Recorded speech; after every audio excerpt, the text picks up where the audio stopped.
You're about to drop $30,000 on a Japanese SUV? Everyone says they're reliable. Everyone says you can't go wrong with Japanese engineering. But here's what the dealerships won't tell you. 3 of the most popular Japanese SUVs right now are financial disasters waiting to happen. Transmission problems that start at 60,000 miles. Engine failures that warranty won't cover. Recalls that never actually fix anything. And the worst part? They're selling like crazy because buyers trust the badge without doing the research. One of them has owners filing class action lawsuits right now.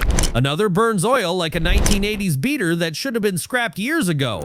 But the flip side, 3 Japanese SUVs are so good right now that mechanics are buying them for their own families. The kind of vehicles that'll run for 300,000 miles while everything else falls apart.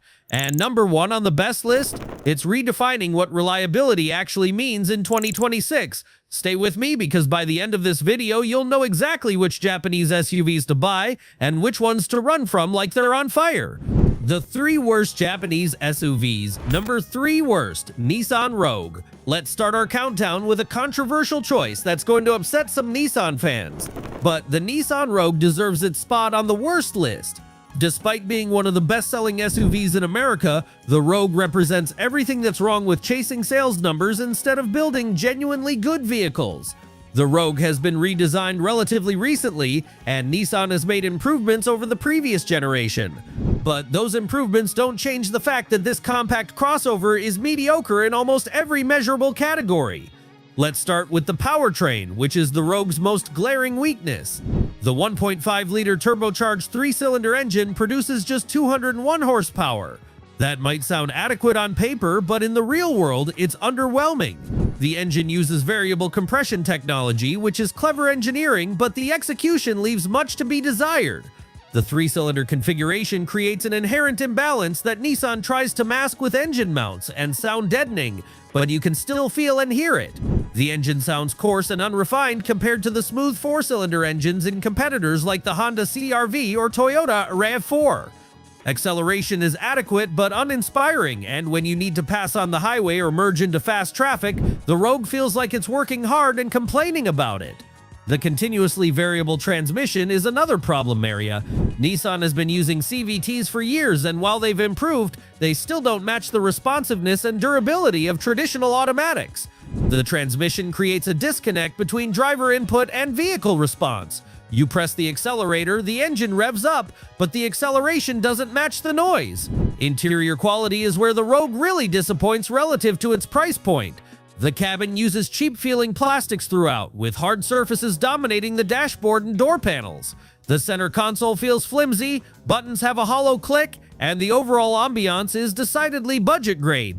For a vehicle that costs $30,000 to $35,000, this level of interior quality is unacceptable when competitors offer significantly better materials. The infotainment system is outdated compared to what Honda, Toyota, and Mazda offer. The graphics look dated, the interface isn't intuitive, and the response time lags behind touch inputs. In 2025, when even budget vehicles have decent systems, the Rogue's technology feels like it's from several years ago. Resale value is another weak point. Rogues depreciate faster than RAV4s, CR-Vs, or CX-5s. After 3 years, you'll lose significantly more value with a Rogue than with competitors, which means your total ownership cost is higher than it appears. If you're considering a Rogue, test drive a RAV4, CR-V, or CX-5 first. Any of those vehicles will show you what a compact crossover should actually be. Number 2, worst, Mitsubishi Outlander. The Mitsubishi Outlander takes the number 2 spot on our worst list, and this one might be less controversial because Mitsubishi's struggles are well documented. The Outlander is a 3-row compact SUV that tries to offer more space and capability than 2-row competitors at a lower price point. Unfortunately, you get what you pay for. Let's start with the powertrain situation. The base Outlander uses a 2.5-liter 4-cylinder engine producing 181 horsepower, which is barely adequate for a vehicle of this size and weight. With all 3 rows occupied or the cargo area loaded, the Outlander feels genuinely underpowered. Acceleration is sluggish, highway passing requires planning, and any sort of spirited driving is out of the question. The engine isn't particularly efficient either, returning mediocre fuel economy numbers that don't justify the lack of power. The continuously variable transmission paired with this engine is crude and unrefined. It exhibits the worst characteristics of CVT technology: excessive engine noise during acceleration, a rubber band feeling when you press the throttle, and occasional hesitation when you need power. It's an outdated feeling powertrain that reminds you that Mitsubishi is no longer a major player in the automotive world. The plug-in hybrid version of the Outlander is better in terms of power and efficiency, but it's expensive and the electric range is limited compared to competitors. You're paying a significant premium for hybrid technology that isn't as advanced as what Toyota or Honda offers. Interior quality is budget grade throughout. The Outlander uses hard plastics extensively, and the materials that are supposed to be soft touch often feel cheap and hollow. The center console is poorly designed with awkward button placement. The infotainment system is slow and frustrating to use, with outdated graphics and an interface that requires too many steps to accomplish simple tasks. The third row is where the Outlander theoretically offers an advantage, but in reality it's barely usable. The third row is cramped even for children. Access is difficult, and with it in use, cargo space essentially disappears. You're better off buying a two-row compact crossover with more cargo space. Build quality is a serious concern. The Outlander feels less substantial and solid than competitors. The doors close with a tinny sound, the body structure feels less rigid, and there's more road and wind noise in the cabin. These details add up to a vehicle that feels cheaper than its price suggests. Resale value is terrible. Mitsubishis depreciate faster than almost any other brand, which means you'll lose a huge percentage of your investment in the first few years. The Outlander might look appealing because of its lower initial price, but when you factor in poor resale value, mediocre fuel economy, and potential reliability issues, the total cost of ownership is actually higher than better competitors. Number 1 worst, Nissan Armada. Taking the top spot on our worst list is the Nissan Armada, and this one represents the most disappointing failure in the Japanese SUV lineup for 2025. The Armada is a full-size SUV that competes with vehicles like the Chevrolet Tahoe, Ford Expedition, and Toyota Sequoia. Unfortunately, it fails spectacularly in almost every comparison. The interior is where the Armada really shows its age and lack of competitiveness. Despite being refreshed relatively recently, the cabin feels like it's from a different era. The design is dated, the materials are mediocre, and the overall execution lacks refinement you expect in a vehicle that costs $60,000 to $70,000. The dashboard layout is cluttered and confusing. The center stack looks like something from 2015, not 2025. The infotainment system is Nissan's standard setup, which is behind the times. The screen is small for the class, the interface is clunky, and the overall user experience is frustrating. There's no wireless Apple CarPlay or Android Auto, which is inexcusable in 2025. Interior space is actually decent, with comfortable seating for 8 passengers and adequate cargo room. But space alone doesn't make a good vehicle, and the Armada fails in too many other areas. The ride quality is truck-like and unrefined. The Armada uses body-on-frame construction, but the suspension tuning is poor. The ride is simultaneously too soft and too harsh, creating a floaty feeling on highways while still transmitting harshness over bumps. Technology and safety features are behind the competition. The driver assistance systems are basic and feel dated. The adaptive cruise control is jumpy and inconsistent. The lane keeping assist is overly intrusive or not sensitive enough, and the overall suite of safety tech feels outdated. But the biggest problem with the Armada is value. Starting prices around $55,000 to $60,000 put it in direct competition with the Chevrolet Tahoe, Ford Expedition, and Toyota Sequoia. All of those vehicles offer more refined powertrains, better interiors, and more advanced technology. The Tahoe and Expedition make the Armada look hopelessly outdated. Reliability has also become a concern with Nissan products. Resale value is poor compared to competitors, particularly Toyota. An Armada will depreciate significantly faster than a Sequoia or Land Cruiser. Unless you're getting a massive discount, there's simply no reason to buy an Armada. Your money is better spent on literally any other full-size SUV on the market. The 3 best Japanese SUVs. Number 3 best, Mazda CX-50. Now let's shift to the positive side and talk about Japanese SUVs that actually deliver on their promises. Starting at number 3 on our best list is the Mazda CX-50. A compact crossover that proves you don't have to sacrifice driving dynamics and style to get practicality and reliability. The CX-50 is Mazda's more rugged and outdoorsy alternative to the CX-5, and it represents everything Mazda does well. This is a vehicle designed for people who appreciate good driving dynamics and premium materials but don't want to pay luxury vehicle prices. The powertrain options are excellent. The base 2.5-liter four-cylinder produces 187 horsepower, which is adequate for most buyers, but the real sweet spot is the turbocharged 2.5-liter four-cylinder available on higher trims, producing either 227 or 256 horsepower depending on fuel.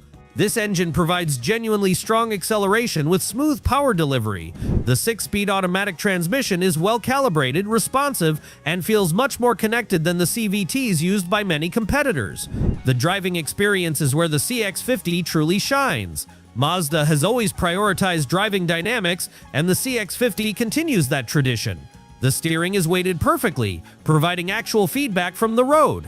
The suspension strikes an excellent balance between comfort and handling, soaking up bumps without feeling floaty while maintaining composed body control in corners. This is a crossover that's genuinely enjoyable to drive on twisty roads. Interior quality is exceptional for the price point. Mazda uses premium materials throughout the cabin, with soft-touch surfaces, quality plastics that don't feel cheap, and thoughtful design details. The dashboard layout is clean and elegant, with physical controls for climate and volume complementing the infotainment screen. The seats are supportive and comfortable for long drives. The CX-50 styling sets it apart from competitors. It has a more rugged and adventurous appearance than the CX-5, with protective cladding and design elements that suggest capability. Build quality is solid, with tight panel gaps and a substantial feeling that inspires confidence. Standard all-wheel drive on most trims is a significant advantage. The system is capable in snow and light off-road conditions. Ground clearance is adequate for dirt roads and mild trails, and the available off-road drive modes help maximize traction. Pricing is competitive and represents genuine value. The CX-50 starts around $28,000, and even well-equipped models stay under $40,000. You're getting a premium driving experience, excellent build quality, and thoughtful design for less money than many competitors. The CX-50 isn't perfect, but for buyers who prioritize driving enjoyment, build quality, and premium feel over maximum space, the CX-50 is an outstanding choice. Number 2. Best Honda CR-V. Taking the number 2 spot on our best list is the Honda CR-V, which might seem like an obvious choice, but it earns its position through genuine excellence across almost every category that matters to real-world buyers. The CR-V has been America's best-selling SUV for years, and the current generation proves that Honda deserves that sales crown. The CR-V was completely redesigned recently, and Honda got almost everything right. This is a vehicle that excels at the practical, everyday tasks that most buyers actually need from their SUV, while also being pleasant to drive and live with. The powertrain is Honda's strong suit. The turbocharged 1.5-liter four-cylinder produces 190 horsepower in the standard model, which is adequate for daily driving. But the real star is the CR-V Hybrid, which combines a 2.0-liter four-cylinder with electric motors for a total of 204 horsepower. The hybrid system is brilliant, providing stronger acceleration than the base engine while returning exceptional fuel economy around 40 mpg combined. The power delivery is smooth and seamless, with the electric motors filling in torque gaps. The continuously variable transmission in the hybrid is well executed and doesn't exhibit the negative characteristics that plague other CVTs. Honda has mastered CVT tuning, making it feel more natural and responsive than competitors. Interior space is exceptional for the compact class. The CR-V has a spacious cabin with excellent headroom and legroom in both rows. The rear seat is comfortable for adults with good thigh support. The cargo area is massive for the segment, with a low-load floor and square shape that maximizes usability. The hands-free tailgate is convenient, and the underfloor storage is genuinely useful. Interior quality has improved dramatically in the current generation. Honda uses better materials throughout, with soft-touch surfaces in the right places and a cleaner design aesthetic. The dashboard is simple and functional, with large climate controls and an infotainment screen that's well integrated. The seats are comfortable and supportive. Honda Sensing, the suite of driver assistance features, is standard on all trims. The systems work well and aren't overly intrusive. Adaptive cruise control is smooth, lane keeping assist is helpful without being annoying, and automatic emergency braking inspires confidence. The CR-V has earned top safety ratings. Reliability is where Honda traditionally excels, and the CR-V continues that tradition. Honda builds are known for lasting hundreds of thousands of miles with basic maintenance. Consumer Reports gives the CR-V excellent reliability ratings, and owner satisfaction scores are very high. Resale value is exceptional. CR-Vs hold their value better than almost any vehicle in the segment. A 3-year-old CR-V typically retains 70% or more of its original value, which means your total ownership cost is lower than cheaper competitors that depreciate faster. Pricing is reasonable and competitive. The CR-V starts around $30,000, and even the hybrid is competitively priced around $33,000. A loaded CR-V hybrid tops out around $40,000, which is fair for what you're getting. The CR-V represents the complete package: space, efficiency, reliability, and value. It does everything well without any significant weaknesses. Number 1 Best Toyota RAV4 Hybrid. Taking the number 1 spot on our best list is the Toyota RAV4 Hybrid, and this shouldn't surprise anyone familiar with the SUV market. The RAV4 Hybrid represents the best combination of reliability, efficiency, capability, and value available in any Japanese SUV today. It's not perfect, but it's the vehicle that makes the most sense for the most people. The RAV4 Hybrid uses a 2.5-liter 4-cylinder paired with electric motors for a combined 219 horsepower. This is significantly more power than the base RAV4, and the additional torque from the electric motors makes the hybrid feel genuinely quick. Acceleration is strong from any speed, and passing on highways is effortless. The continuously variable transmission is well-tuned and doesn't feel as artificial as CVTs in other vehicles. But the real story with the RAV4 Hybrid is efficiency. This vehicle returns an EPA-estimated 41 mpg city and 38 mpg highway, which are exceptional numbers for a compact SUV with this much capability. In real-world driving, many owners report meeting or exceeding these numbers. Over the life of the vehicle, the fuel savings are substantial compared to non-hybrid alternatives. All-wheel drive is standard on the RAV4 Hybrid, which is a significant advantage. The AWD system uses an electric motor to power the rear wheels, which means instant torque response and excellent traction in snow and slippery conditions. Ground clearance is adequate for light off-road use, and the available TRD off-road model adds genuine trail capability. Interior space is excellent. The RAV4 comfortably seats 5 adults with good headroom and legroom in both rows. The rear seat slides forward and back, allowing you to prioritize either passenger space or cargo room depending on your needs. The cargo area provides 37.5 cubic feet behind the rear seats and nearly 70 cubic feet with them folded. Interior quality is typical Toyota, which means functional but not luxurious. The materials are durable and well assembled, but there's more hard plastic than in premium competitors. The design is straightforward and user-friendly, with large controls and clear labeling. The seats are comfortable for long drives.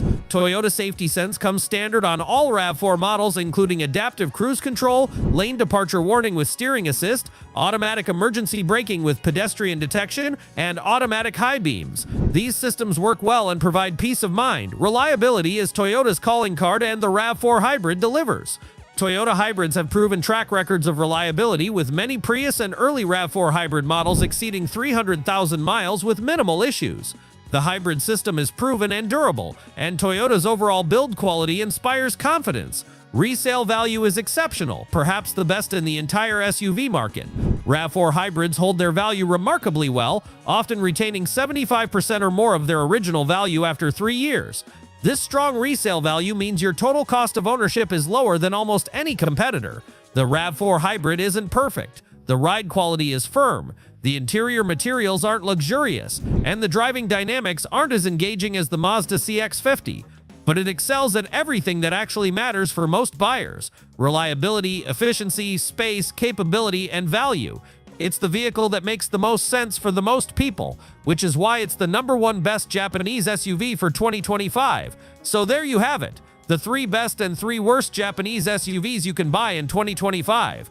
The worst list shows that even prestigious Japanese brands can miss the mark with outdated designs, poor execution, and questionable value. The Nissan Rogue, Mitsubishi Outlander, and Nissan Armada all represent poor choices in their segments. The key takeaway is that the Japanese automaker badge alone doesn't guarantee quality or value. You need to look at each vehicle individually and compare it to competitors.